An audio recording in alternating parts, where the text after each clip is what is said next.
Ayan, good day sa inyong tanan, mga kabisdak. So, atong paminawon din ni si Kwan, si General Torre din ni sa gesya sa DZMM Teleradio. So, PNP chief na siya din ha. PNP chief na siya din So, atong paminawon guys, dili na nato tugayon atong tanawon ning video din atong hatagan og reaction. So, let's go. Police General Nicolas Torre III. Diyan naiwan tayo doon sa mga sinasabi mo na metrics yung sa panghuhulit, kailangan airtight yan, kumbaga, no? Ano nga ang mas gusto mo pang sabihin? Dapat ito ay sa una pa lang, ano yun? Sa una pa lang dapat Tama ka agad dapat ang panghuhuli. Ngayon may mga nagsasabi dyan dahil sa akin nasabi ko nga na paramihan. Wala problema ang paramihan kasi pag marami kang huli, ibig sabihin pulis na epektibo ka Pero itong ang kwan dyan, ito ang caveat yan. Hindi ka makakarami kung mali ang panghuhuli mo. Kasi sa unang panghuli mo, mali ka agad. Inireklamo ka sa... Hindi.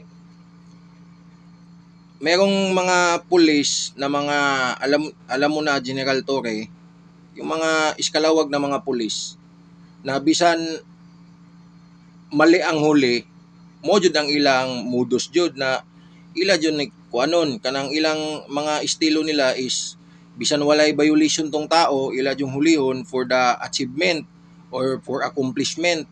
So dili ka pwede musulti na kuan kaning inana. Okay? IAS na find out na guilty ka, dismissal from the service yan. So paano ka panghuli ng pangalawa, ng pangatlo, pang-apat kung na-dismiss ka na sa unang huli mo pa lang? Speaking of, go ahead. Kaya sabi ko nga, pag nakarami ka nang hindi ka naaasunto at hindi ka na-dismiss o hindi ka napepinahan, ibig sabihin tama ang huli mo. Maraming kriminal ang pinakulong mo. Kasi yun naman ang feather in the cap of the policeman Marami ako na ipakulong. O yan ang yabang natin. Paano mo na ipinakulong? Kung hindi mo hinuli, paano makukulong yan kung hindi mo hinuli? Yan ang gusto natin. So, ibig sabihin, gusto natin dito na ang pulis talaga is mag-dare na tulungan ang ating mga kababayan. Hindi yung magdili-dali dahil sa totoo lang, wala namang dagdag sa kanilang sweldo kung sila ay manghuli. Na hanggang ngayon, ganyan. So, sa ngayon, under my watch, pag ikaw ay nagtrabaho ng ganyan, lalo na pinakamahirap na trabaho ng pulis yan, ang panghuhuli. Tingnan mo na, under my watch. Grabe na talaga to. Mukha gisundog niya si Kwan, Tatay Diggs. Under my watch. You will be recognized. You will be properly given the proper reward, including promotions. Pinag-aaralan ngayon ng DP yan na maidagdag sa metrics ng promotion na mga taong nagtatrabaho ng huli ng kriminal, yan ang ating ipopromote. Speaking of panghuhuli, General, kailan nyo ba mahuhuli yung si Director General Bantag? Yan. Undergoing, ibang usapan ang kay Bantag dahil may warrant yan Service of warrant yan. So yan, intelligence-led operations, sinahanap talaga namin yan. At meron naman tayong mga leads regarding that matter kung saan siya nagtatago at tayo ay naglalagay lang ng resources para siya ay mahanap at maaresto. Hindi pa naman nakakalabas ng bansa? Based sa mga records, wala naman. Wala siyang exit General, ang daming high-profile individuals na hinahanap ngayon, si Atty. Harry Roque, si Bantag, at may iba pa, yung Colonel dati. Si Dumlao. Si Dumlao. Paano po magiging approach natin sa pag-aresto sa kanila? Tapos, dagay mga high profile, tapos agara, related sa mga Duterte. Ay nako. Alright, let's go.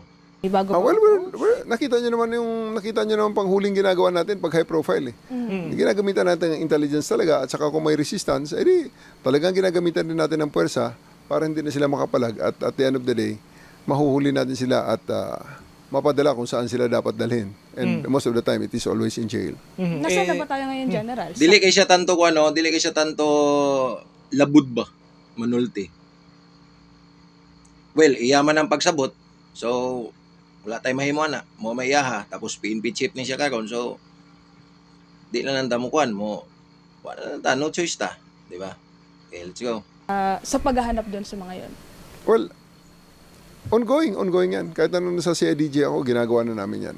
May mga nahanap naman tayo. Nakita nyo, ang dami namin nire-report ng mga wanted persons na mga nahuhuli namin, di ba? Hindi lang naman sila kasi ang wanted. So, may mga nahuhuli. Maintain naman lang ka ongoing. Natural kung wala ka information, siyempre ang imong isulti para safety ka ongoing, di ba? Lisod pag musulti kag wala na ko'y kuha na, wala na may kabalog asa na, di ba?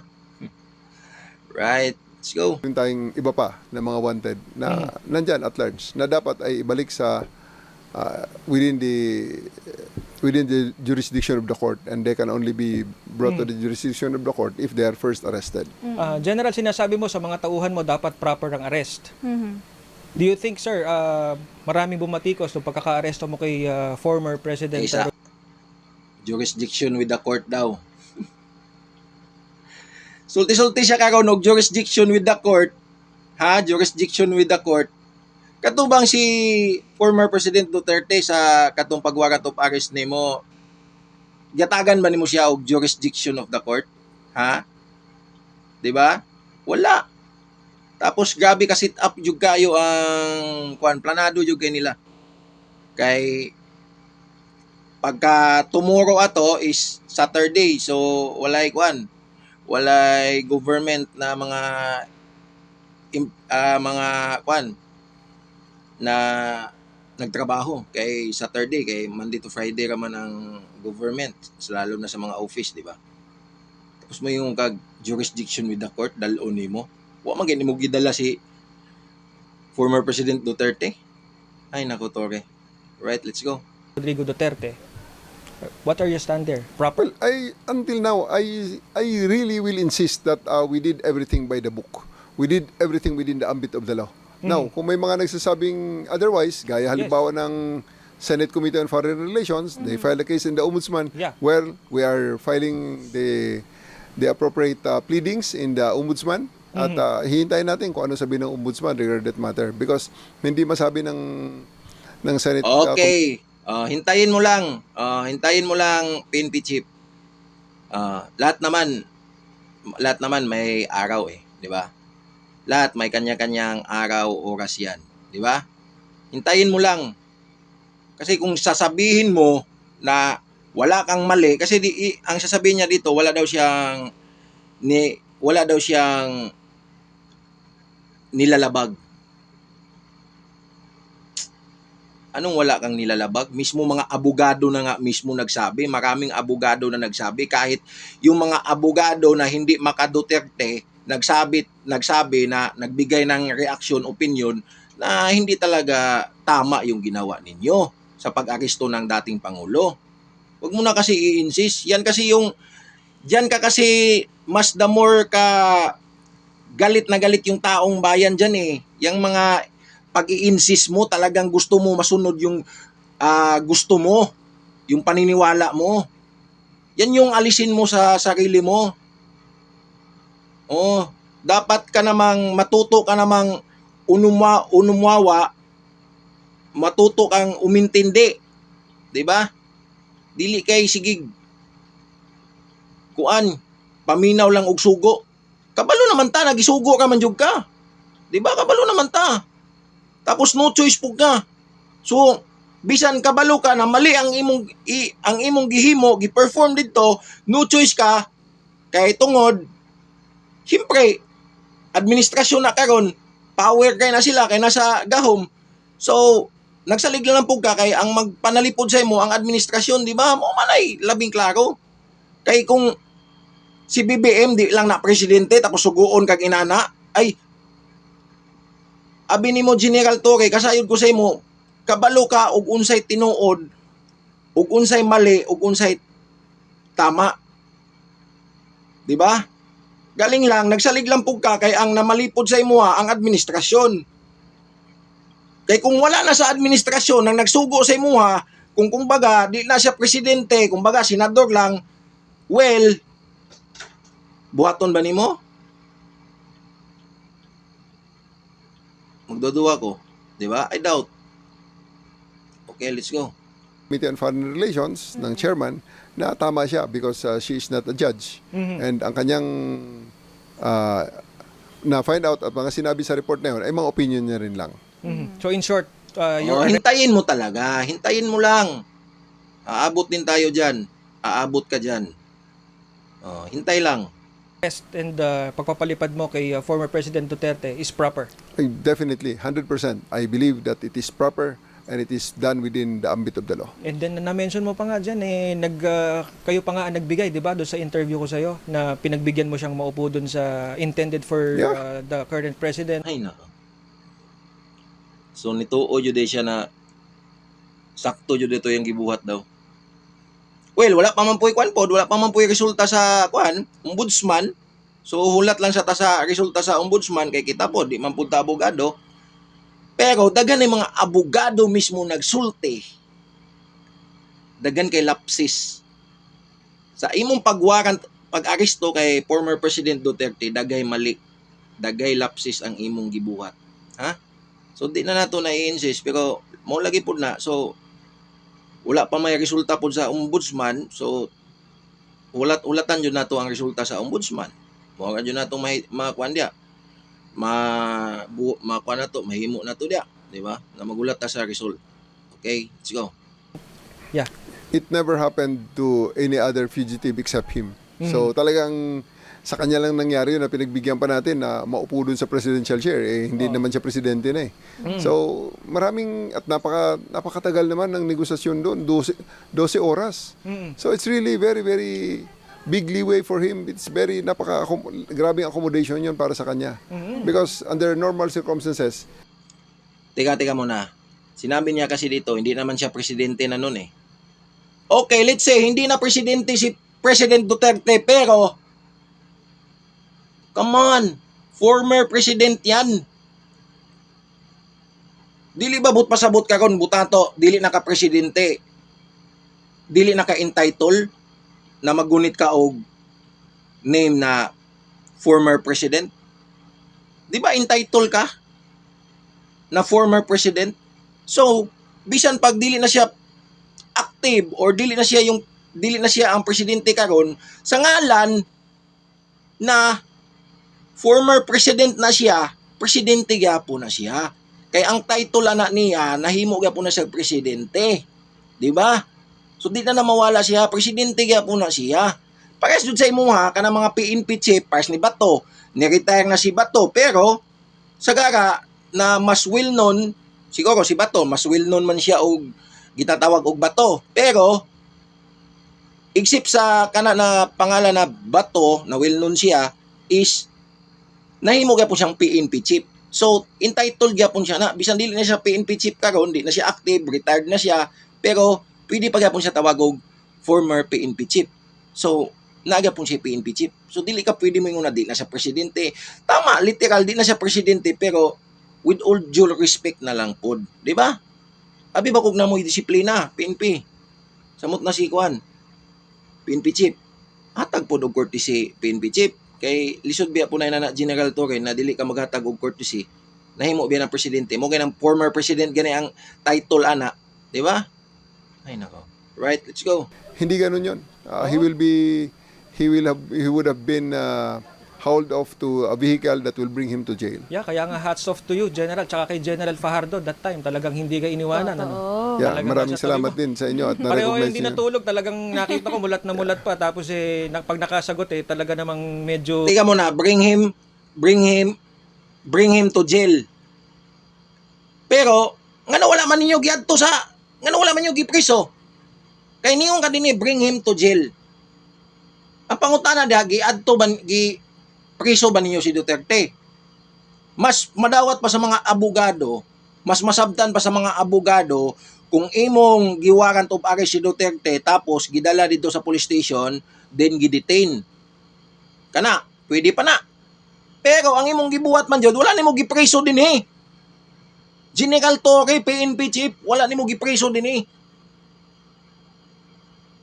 Imong dala si Duterte dito sa airport, gipasakay dito sa eroplano, o pagkataod-taod ang eroplano, nilupad. Oh. Diba? Opposite kay sa imong gisulti din eh. Kabi po ka, mga mapugag si Atty. Claire. Ay, pastilan. Let's go. nawawala na nung panahon na. Anyway, sir, speaking of mga batikos, kanina, binatikos ka rin ng anak ni former president, si Baste, si Mayor Baste. At sinabi niya Ano bang sinabi niya, Marlene? Yung pagkaka-promote ni sir na 2-star? Sketchy daw, sir. Sketchy, yun ang sinasabi. Well, ang kina-question niya doon, bakit daw 2-star ako, biglang nag 4-star? Oo. Marami akong tinalunan na mga 3-star. Opo. At marami akong tinalunan ng mga senior. Kaya Oo. binalik ko na lang sa kanya. Ang iksi naman ng kanyang memorya. Yes, sir. Baka nakalimutan niya na ang unang chief PNP ng tatay niya ay 1-star na ginawang 4-star. And nobody questioned it, including me. Correct. Saludo kami lahat doon at we have to recognize that Yes, sir. appointment because it is done within the ambit of the law. Sinasabi ng batas. Sinasabi ng 6975 that the president can choose the chief PNP from 1-star. all the Qualified. 1-star generals and above. Tsaka sir, para i-remind din natin yung ating mga kapamilya. Ay noon, tama naman bud na. Wala tay kuan na. Wala man tay against na kanang gisulti na kay na may katungod jud ang presidente na mupili og kinsay yang gusto na ipa-PNP chief, di ba? Ang presidente na siya katungod. Pero ang nakalahi man jud dinhi kay Marcos na tay man jud ka Marcos na tay ako nabantayan. Di ba kay Duterte na time sa first term ni Duterte, kumbaga pulmerong paglingkod jud niya, then diha jud ang kuan, ikaw jud ang mamili, di ba? Mamili ka og kinsa imong PNP chief og EFP chief. Ang presidente jud ang mo kuan na recommend, di ba? So ang iyang gipili is si kuan General Bato ni si Duterte. Then the rest, pag pili niya kay General Bato, siguro mga 2 years man siguro, di ba? Mga 2 years man yung duration na pagiging PNP chief. Then after that, balik na po na ang PNP og sunod-sunod, di ba? So, General Bato na imong PNP chief, so 4-star general, then ang katong mga waiting, pag human sa termino ni General Bato bilang PNP chief, mga 2 years, nisunod na po dayon tong waiting. So, ganid na pod. Ang kay BBM man jud akong nabantayan is Pulmero, di ba? Siya nagpili kay General Marbel. PNP Chief General Marbel, siya ang recommend na mao na magiging PNP Chief. So okay, so Pulmero na to niya PNP Chief, then wala pa yung nagsunod kay General Marbel, di ba? Murag medyo tas-tas kay duration ni General Marbel sa iyang pag PNP Chief, di ba? Di ba? Murag sobra. Kay akong nabantayan 2 years lang. Pero well, wa man ta kabalo sa balaod, pero ang sagara man jud na standard na is sa Pulmero lang, sa sugod lang, unta, mamili ang presidente. Butato, pas kay Duterte lagin, namili jud siya kinsa yang ipa-PNP chief. So, bisan kinsa diha, basta mga general, pwede niya mo iyang himuog PNP chief, ug mo na may mong 4-star. Diba?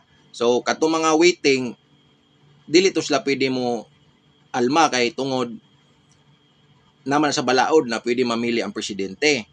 Pero sa kaisa lang, then after that, balik na po sila og sunod-sunod. Ang kay Marcos man jud, siya namili kay PNP Chief Marbel, then paguman, nanay waiting kay Marbel. So, pag human na ang duration ni General Marbel bilang isa ka PNP Chief, so ang katong waiting, mo na tatoy mo sunod. Pero ang nahitabo man jud diha, medyo nataas og duration ang kwan, medyo na-extend ang pag PNP chief ni General Marbel, pero which is what ay mahimo kay mo may gusto sa presidente, di ba? Mo kay nang presidente gani kay leader, so what ay mahimo. Then karon iya na po yung gipili na po si General Torre, iyang gipromote as PNP chief si Marcos gyapon. So siyempre dagan gyapon jud nay mga waiting karon na medyo naiubos kay Marcos kay tungod agabi naman po ni unsa man di may ma-PNP chief ani kung dili nimo mi pilion unya. Kung butato dili ka maka Marcos, maka Duterte ka, tapos waiting ka, wata kabalo basin ang waiting maka Duterte.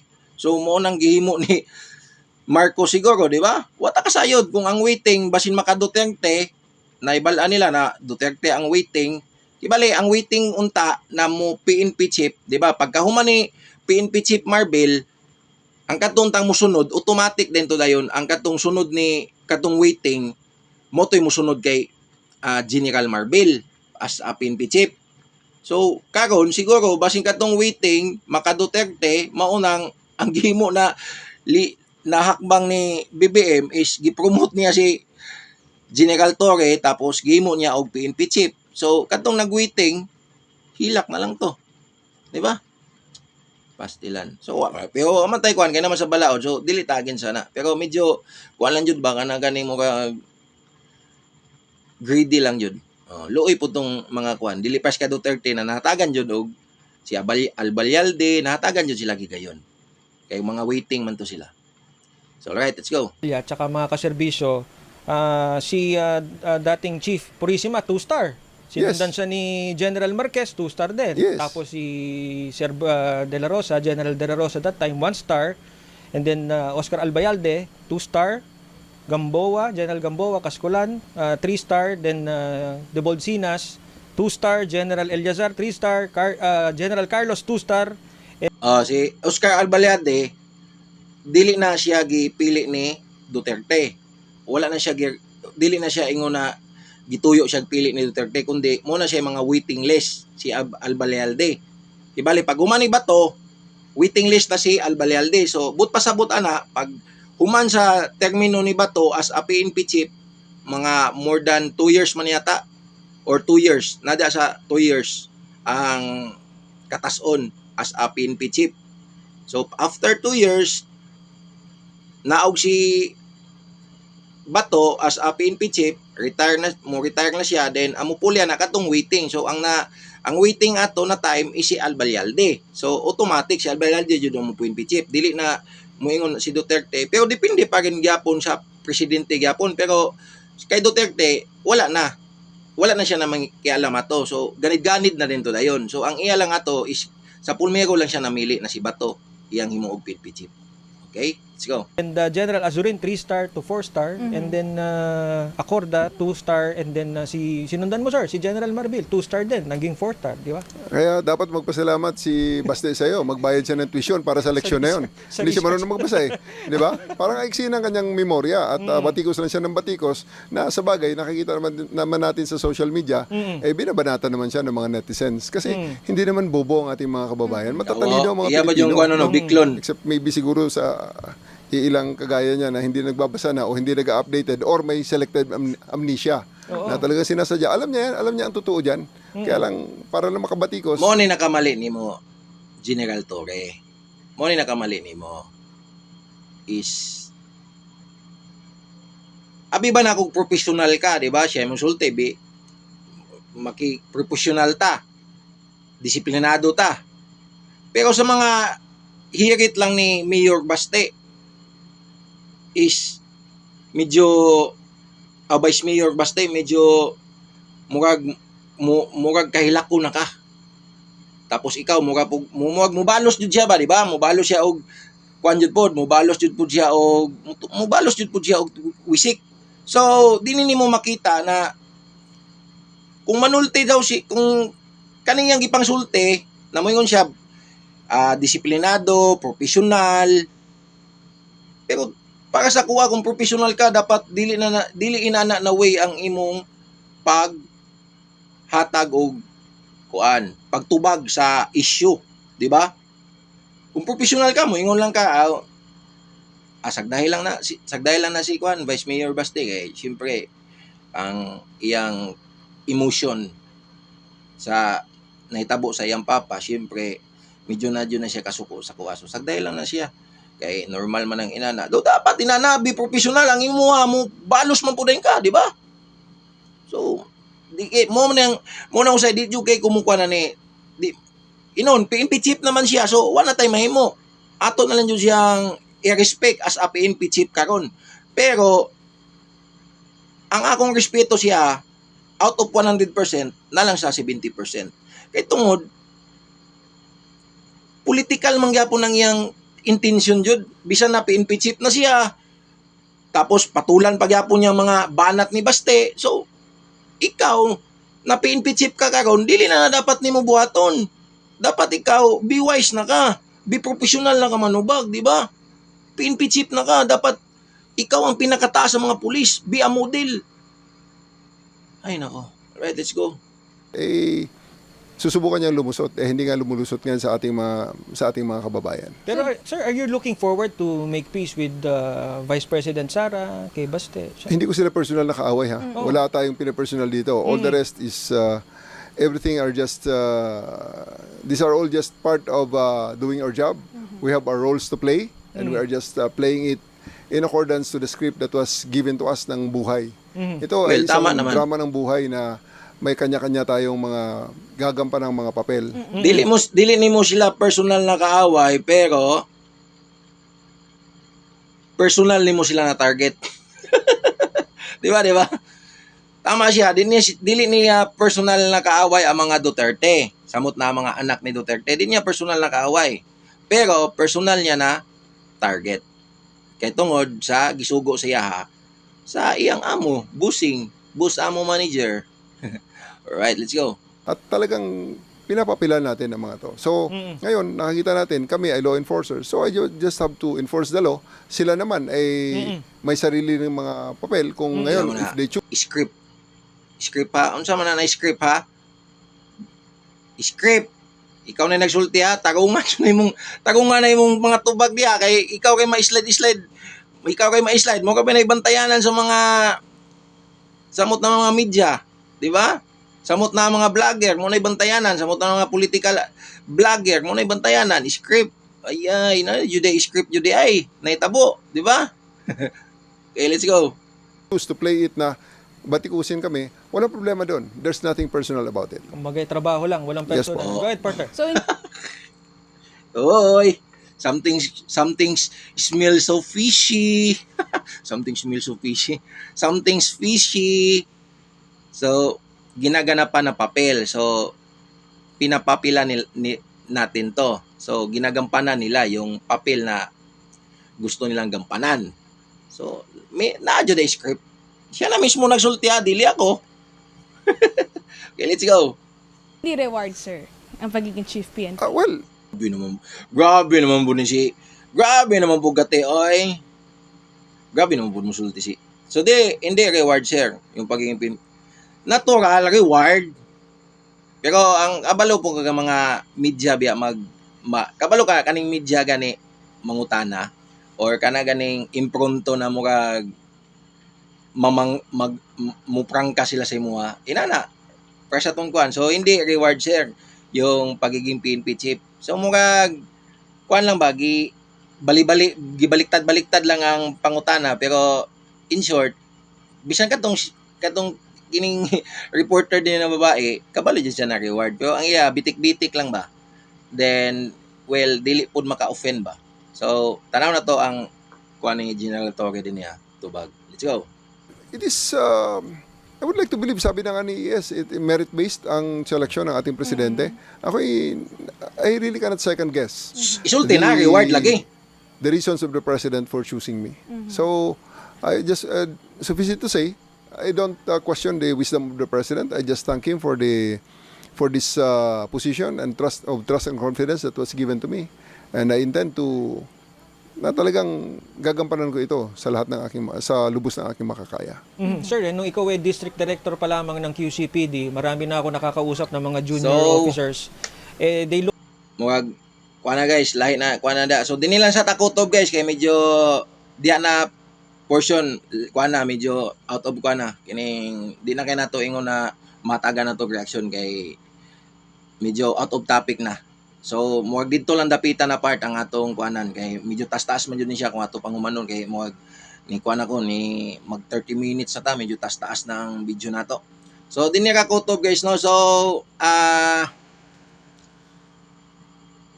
congrats General Torre. Ikaw na PNP chief ka karon to tana imong gampanan ang imong posisyon as a PNP chief, di ba? Kay kung mayong kag PNP chief, ikaw ang amahan sa mga kapulisan. Kung unsay sugo nimo, kung unsay gusto nimo na buhaton sa pulis, maoy matuman. In short, ikaw ang presidente sa mga pulis. Kumbaga, ikaw ilang sundon. Pero, labaw pagyapon sa imong presidente, syempre. Pero, dili na makialam sa imong presidente da. Depende na lang kung naay gustong operation ang presidente ipabuhat sa imo kana, diya ka mo kuan diya ka mo sitaw ka na mo comply, pero sa mga balaod sa ipakusog nimong kapulisan, imo na og imong disiplinaon ng mga kapulisan, imong ipa-function sila mayo, imo na di sana karon ikaw naman ang PNP chief, so ang ako lang ikasulti sa imo edi kung mahimo ningon man ka na bloodless, dili mo gusto og kanang patay-patay sa about sa war on drugs, so i-prove sa amo kung kaya ba nimo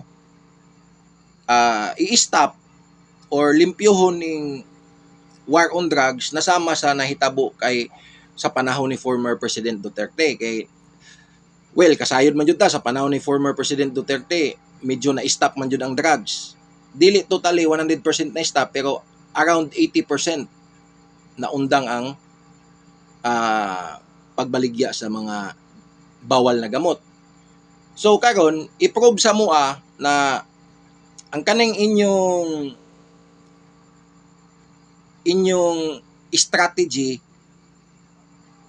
laban sa war against drugs na dili about sa dili niyo pamatyon, walay tukhang, walay pusilon diretso, is dakpon ninyo in legal way kay tungod na human rights. Okay, pero i-prove sa mua kung kaya ba nimo sundugon or kaya ba ang mahimong result na pareha sa result ni Duterte sa imong opposite strategy na imong ipatuman sa paglaban sa droga. 'Di ba?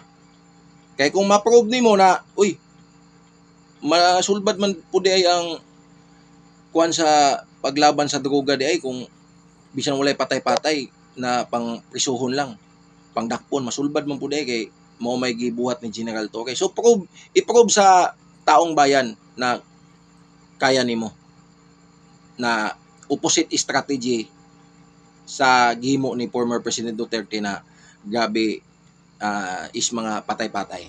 Kay imo di makagustog pamatyo ng mga drug addict, so masabot man ka namo pod. So tingnan nato kung epektibo ba. So ipakita sa mga. So mo ka na guys. So mo ka pud na General Torre kung makita man nimo ni na video. So salamat og congrats again PNP Chief General Torre. So ayan guys, maraming salamat. Bye-bye.